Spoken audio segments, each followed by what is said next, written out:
एभली घटना सारा देश आज निंदा करुच्ची। संसदीय गणतंत्र ये गोटे गोटे दुखदायक दिन आ दुर्भाग्यजनक कह जे गणतंत्र को सम्मान देवा उचित। गुंडागर्दी को गणतंत्र कौन स्थान ना एक आम बहुबार आलोचना कर जड़े विरोधी दल नेता एवं जड़े गोटे दायित्व संपन्न दलर बोली दाबी करुवा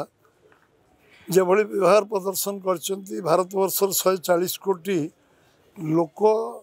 आज समस्ते को निंदा कर कारण हूँ जे आम गणतंत्र 75 वर्ष पर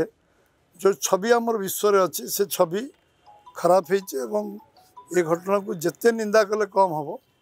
एवं आमर संसदीय गणतंत्र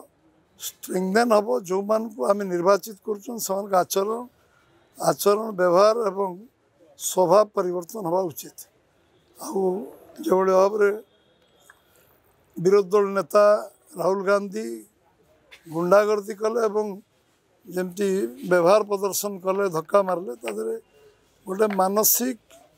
संतुलन लोक एभली कार्य करवा उचित। आम प्रताप षडंगी शीघ्र आरोग्य हूँ मेडिकल भर्ती होती सबू आमर सीनियर लीडर मान केन्द्र जा देखी समस्त पचरा उचरा कर मेडिकल ऑब्जर्वेशन अच्छा निश्चित भाव में आरोग्य कामना करूँ। आम भी आज आमर जो मीटिंग थी आम खोजुलु कि से मीटिंग रे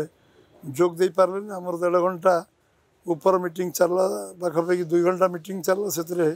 से निर्वाचन अधिकारी हिसाब से जोग दे पार नथिले एभली एक घटना घटवा कारण तेणु एभली विषय को आम भारतीय जनता पार्टी ओडिशा प्रदेश तरफ एक आम निंदा कर।